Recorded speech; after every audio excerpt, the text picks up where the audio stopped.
بسم اللہ الرحمن الرحیم۔ البدایہ والنہایہ جلد اول صفحہ نمبر 45۔ آج ہم باب نمبر اول پر ہیں۔ بسم اللہ الرحمن الرحیم۔ سب تعریف اللہ عز و جل کے لیے ہے جو اول و آخر ہے۔ اول اس لیے کہ اس سے قبل کوئی چیز نہیں تھی، اور آخر اس لیے کہ وہ قدیم ہونے کے علاوہ جملہ اشیاء کائنات کے مقابلے میں یعنی برعکس جو مٹ جانے والی ہیں، واجب الوجود اور لم یزل ہیں۔ اسی لیے ہر چیز حیوانوں، انسانوں، جنوں اور فرشتوں کو تخلیق کر کے ان کی مقدار تقدیر معین کر دی ہے۔ اس لیے آسمانوں کو بے ستون بلند کر کے رکھایا ہے اور انہیں کواکب اور دوسرے روشن اجرام سماوی سے مزین کیا۔ اسی سے آسمان میں چمکتے ہوئے چاند اور سورج بنائے۔ اسی نے آسمانوں سے اوپر عرش عظیم و عالی بالکریم مسکن کیا، جسے ملائکہ کرام اٹھائے ہوئے ہیں اور ان کے گرد و پیش ملائکہ مقربین علیہ السلام حاضر رہتے ہیں۔ ان کے علاوہ وہ بے شمار فرشتے ادھر ادھر موجود رہتے ہیں۔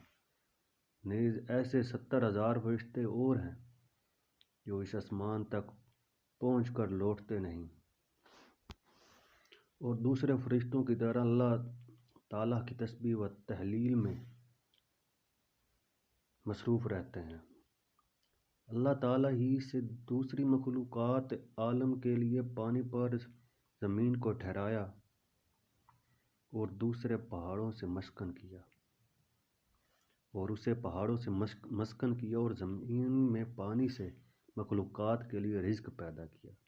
یہ سب تخلیق سماوات سے 4 روز قبل پیدا کیا، اور زمین پر ہر چیز کو جوڑوں میں پیدا کیا، اور یہ سب کچھ بنی نوع انسان کے لیے پیدا کیا، جن میں وہ حیوانات بھی شامل ہیں جو انسان کی خوراک کا ذریعہ ہیں۔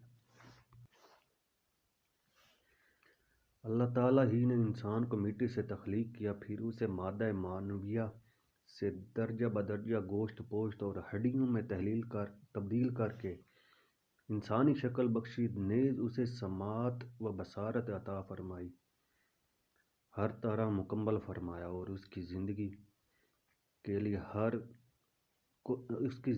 لیے کوئی چیز معلق باقی نہ چھوڑی۔ اس کے علاوہ اسے علم کا شرف بخشا۔ اللہ تعالیٰ ہی نے نوع انسانی کا آغاز تخلیق آدم سے کیا، یعنی پہلے اس کا جسم بنایا، پھر اس میں روح پھونکی، جس کے بعد فرشتوں نے آدم کو اس کے حکم سے سجدہ کیا۔ اس طرح حضرت آدم علیہ السلام ابو البشر ٹھہرے۔ پھر اللہ تعالیٰ نے انہیں سے حضرت حوا کو پیدا کیا جو ام البشر ٹھہریں۔ پھر ان دونوں کو اپنی وحدت عطا فرما کر جنت میں ٹھہرایا، جس کے بعد انہیں زمین پر اتار کر ان کی اولاد میں کثرت سے مرد و زن پیدا کیے، اور انہیں مختلف طبقات میں تقسیم کیا، یعنی کسی کو بادشاہ بنایا اور کسی کو رعایا، کسی کو امیر اور کسی کو فقیر، اور یہ سب کچھ اس نے اپنی خاص حکمت سے کیا کہ کسی کو آزاد پیدا کیا اور کسی کو اس کا غلام بنایا۔ اس نے بنی نوع انسان کو زمین کے طول و عرض پر اس کے اطراف و اکناف میں ہر طرف پھیلایا، انہیں ایک دوسرے سے مختلف بنایا۔ یہ بھی اسی کی حکمت ہے۔ اس نے بنی نوع انسان کے لیے سمندر اور دریا، نیز جھرنے و چشمے پیدا کیے اور انہیں ان کی ضروریات زندگی کے حصول کا ذریعہ بنایا۔ اس نے انسان کے لیے زمین و آسمان اور اس کے اندر جو کچھ ہے مختصر کر دیا۔ اس نے انسان کے لیے بادل پیدا کر کے ان سے بارش برسائی، اور اس نے اس سے ان کے لیے ذرات و آثار پیدا کیے۔ اس نے انسان کے حال و قال کے مطابق ہر چیز عطا فرمائی۔ یہ سب اس کا انسان پر احسان عظیم ہے۔ حیف کہ انسان اللہ تعالیٰ کی ان ظاہر و باہر نعمتوں سے مستفید و مستفیض ہوتے ہوئے بھی اس سے منحرف ہو کر ظالم و جاہل ٹھہرا، حالانکہ اس نے وقتاً فوقتاً اپنے انبیاء و مرسلین کے ذریعے بنی نوع انسان پر اپنے احکام و ہدایات پر مشتمل آسمانی صحائف نازل کیے اور کتابیں اتاری، اور ان پر تخلیق کائنات سے لے کر یوم قیامت تک کی تمام تفصیلات بیان فرما دیں۔ چنانچہ وہ شخص جو سعادت مند اور خوش نصیب ہے، جس نے ان قرآن پاک اور احادیث نبوی کے ذریعے فراہم شدہ خبروں کی تصدیق کی اور انہیں صدقے دل سے تسلیم کیا، نیز اس قرآن میں جو اوامر نواہی موجود ہیں انہیں بخوشی قبول کر کے ان پر عمل پیرا ہوا، جس کی وجہ سے اس نے جہنم کے دردناک عذاب سے نجات پائی۔ میں اس ذات پاک و بے محتاج کو حد درجہ شکر گزار ہوں، جس نے ہم انسانوں کو زمین و آسمان کی بے شمار نعمتوں سے سرفراز فرمایا۔ اس کا کوئی شریک و سہیم ہے، نہ عدیل و مثیل، جس کی بادشاہت قدیم اور ہمیشہ قائم رہنے والی ہے۔ اس کا کوئی عدید و ندید ہے اور نہ قسیم۔ میں گواہی دیتا ہوں کہ اس کے سوا کوئی معبود نہیں، اور وہ واحد اور لا شریک ہے۔ اس کی کوئی نظیر ہے اور نہ اس کا کوئی مصاحب و مشیر۔ میں یہ بھی گواہی دیتا ہوں کہ محمد اس کے بندے اور رسول اور اس کے حبیب و خلیل ہیں، اور محمد مصطفیٰ عربوں کے شریف ترین شخص ہے۔ مالک حوض کوثر اور شافی روزہ محشر ہیں۔ وہ خاتم الانبیاء ہیں، اور جس کا پرچم روز قیامت اللہ تعالیٰ کے فضل و کرم سے مقام محمود پر قائم ہوگا، جس کے سائے میں پناہ لینے کے لیے مخلوق خداوندی صرف اسی طرف رخ کرے گی، حتیٰ کہ جملہ انبیاء و مرسلین حضرت ابراہیم خلیل اللہ سمیت آپ صلی اللہ علیہ وسلم کے اس پرچم کے سائے میں آنے کی خواہش مند ہوں گے۔ آپ صلی اللہ علیہ وآلہ وسلم کے صحابہ کرام پر سلام، جنہوں نے آپ صلی اللہ علیہ وآلہ وسلم کی مکمل پیروی کر کے ظلمت شب کو روز روشن کے نور میں تبدیل کر دیا۔ وہ انبیاء علیہ السلام کے بعد خلاصہ کائنات ہیں، رضی اللہ تعالی اجمعین۔ اس حمد و ثنا کے بعد اب یہ بندہ ناچیز خدائے بزرگ و برتر کے حسن و توفیق، اس کی امداد و عنایات اور اس کی بخشی ہوئی طاقت کے سہارے زیر نظر کتاب میں تخلیق کائنات و مخلوقات، تخلیق عرش و کرسی و سماوات، تخلیق زمین اور اسی میں جو کچھ موجود ہے، تخلیق ملائکہ و جنات و شیاطین، کیفیت تخلیق آدم علیہ السلام، قصص الانبیاء اور بنی اسرائیل تک، ان کے جملہ حالات کوائف سے لے کر نبی کریم صلی اللہ علیہ وآلہ وسلم کی نبوت تک تاریخی حالات بیان کرے گا، جس سے امید و شک ہے کہ بنی نوع انسان کے شرح صدور کے علاوہ ان کے باطنی و روحانی امراض کا مداوع اور صحیح علاج ممکن ہوگا۔ اس کے بعد ہم اس کتاب میں ان حالات و کوائف کا ذکر کریں گے جو ہمارے زمانے تک گزرے، اور اس کے ساتھ حشر و نشر اور روز قیامت کے حالات، دوزخ اور اس کی کیفیت، جنت اور اس کے حسین و جمیل مناظر، نیز دوسری متعلقہ باتیں اور وہ جملہ باتیں جو احادیث نبوی اور علماء کرام کے توسط سے ہم تک پہنچی ہیں، بیان کریں گے۔ اسرائیلیات کے بارے میں صرف وہی باتیں بیان کریں گے جنہیں بیان کرنے کی شرع اسلام علیہ السلام نے ہمیں اجازت دی ہے، اور یہ کہ ان میں اور قرآن پاک میں بیان کردہ قصص میں کوئی تضاد نہیں ہے، تاہم ان کی تصدیق و یا تکذیب کے ذمہ داری بحیثیت مورخ ہم پر عائد نہیں ہوتی۔ ہم تو صرف اللہ عز و جل سے یہاں انہیں مختصر بیان کرنے کے لیے ان کی توفیق کی مستدعی ہیں۔ اللہ تعالیٰ نے اپنی کتاب مبین یعنی قرآن پاک میں ارشاد فرمایا ہے، یعنی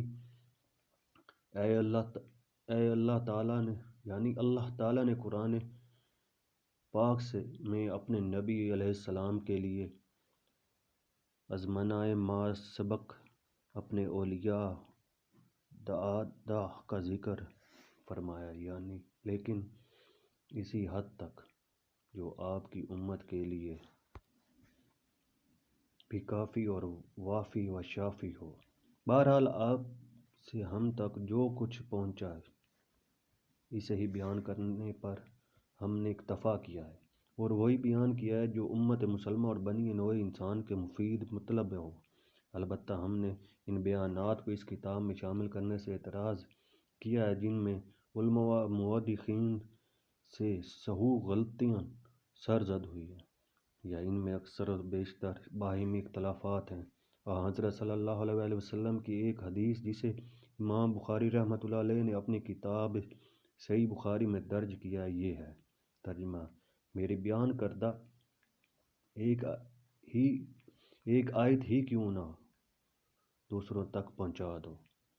آپ نے یہ بھی ارشاد فرمایا ترجمہ: اگر اس میں کوئی قباحت نہ ہو تو بنی اسرائیل کا ذکر کرو، میرے بیانات کے بارے جھوٹ نہ بولو، کیونکہ جس نے میرے بیانات کے بارے میں جھوٹ بولا اس کی مقدس آگ سے بھری جائے گی۔ یہ بات آپ نے اسرائیلیات کا اذکار کے بارے میں ارشاد فرمائی، جس کے بارے میں ہمارا خاموش رہنا ہی مناسب ہے۔ ہمیں ان کی تصدیق یا تکذیب کی ضرورت نہیں۔ ہم نے اس کتاب میں جو کچھ لکھا ہے وہ اس کے ماخذ کے بارے میں اعتماد و اعتبار پر مبنی ہے۔ البتہ شریعت کی روح سے ہمارے نزدیک جو باتیں مصدقہ ہیں ہم نے ان کو بیان کرنا ضروری سمجھا۔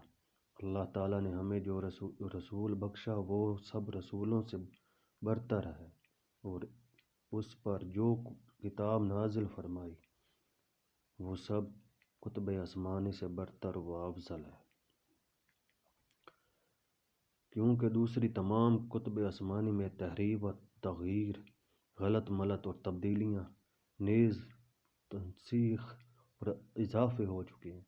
ہمارے احتجاج و کلام ربانی نے ہمارے نبی کریم صلی اللہ علیہ وسلم کی رسالت باسعادت سے ہم تک پہنچایا۔ اب کوئی اسے سمجھے یا نہ سمجھے، جیسا کہ حضرت علی بن ابی طالب رضی اللہ تعالیٰ عنہ نے ارشاد فرمایا، قرآن میں تم سے پہلے اور تمہارے بعد کے جملہ خبریں موجود ہیں، ان میں جو احکام ہیں اور ان کے صدور کا فصل بھی ضروری تھا، اور وہ بے محل نہیں ہے۔ جس سے اللہ تعالیٰ کی ہدایت کو قبول کیا وہ ہدایت یافتہ ہے، اور جس نے اس کے علاوہ کسی اور کی ہدایت کو قبول کیا اور ان پر عمل کیا وہ گمراہ ہے۔ حضرت ابو ذر غفاری رضی اللہ عنہ سے روایت ہے کہ حضرت صلی اللہ علیہ وسلم نے اپنی وفات تک ہر بات سے آگاہ فرمایا، حتیٰ کہ جو پرندہ اپنے پروں سے اڑتا ہے اس کے بارے میں بھی ارشاد فرمایا اور اس سے ہمیں باخبر فرمایا۔ امام بخاری رحمۃ اللہ علیہ نے اپنی کتاب حدیث صحیح بخاری میں تخلیق کائنات کے آغاز میں ذکر کیا ہے۔ عیسیٰ بن موسیٰ قنجار سے بحوالہ رقیہ بن قیس بن مسلم اور طارق بن شہاب مروی ہے۔ آخر الذکر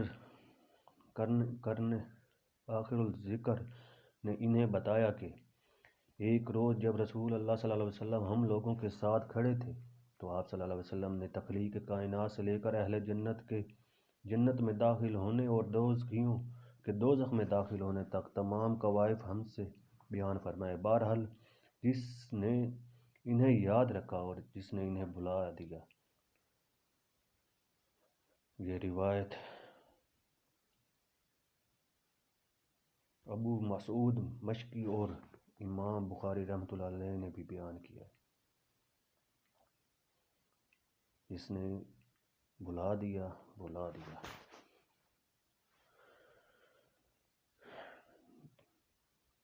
یہ روایت ابو مسعود مشکی اور امام بخاری رحمۃ اللہ علیہ نے بھی بیان کی ہے، جسے عیسیٰ غنجار نے ابی حمزہ اور رقیہ کے حوالے سے پیش کیا ہے۔ یہی روایت امام احمد بن حنبل رحمۃ اللہ علیہ نے اپنی مسند میں یوں بیان فرمائی ہے کہ ہم سے ابو عاصم، عزرا بن سابق، البا بن احمر یشکری اور حضرت ابو زید انصاری نے بیان کیا۔ ایک روز رسول اللہ صلی اللہ علیہ وسلم نے ہمارے ساتھ صبح کی نماز ادا فرمائی۔ اس کے بعد آپ ممبر پر تشریف فرما ہو کر ظہر تک ہم سے خطاب فرماتے رہے۔ جب ظہر کی نماز کے بعد اسی طرح ہم سے عصر تک نماز فرمائی، عصر تک خطاب فرمایا۔ پھر عصر کی نماز سے فراغت کے بعد مغرب تک اسی طرح ہم سے خطاب فرمایا، اور اسی طرح مغرب اور عشاء کی نمازوں کے بعد ہم سے خطاب فرمایا۔ آپ نے اپنے ان جملہ خطبوں میں تخلیق کائنات سے لے کر قیامت تک تمام کوائف کا ذکر فرمایا، اور ہم نے انہیں اپنے حافظے میں محفوظ کر لیا۔ اسی روایت کو قریباً اسی طرح اپنے طریقے سے امام مسلم رحمۃ اللہ علیہ نے اپنی کتاب حدیث صحیح مسلم میں عنوان کتاب الفتن کے تحت یعقوب بن ابراہیم الروقی حجاج بن شعار کے حوالے سے بیان کیا، اور یہ بھی بیان کیا کہ ان جملہ حضرات کی بیان کردہ یہ حدیث نبوی صلی اللہ علیہ وسلم صلحاً کے بعد دیگرے ابی عاصم، ضحاک بن مخلد، نبل بن عزرہ، البا، ابی زید بن عمر بن اخطب بن رفاح انصاری رضی اللہ تعالیٰ عنہ سے مروی ہے۔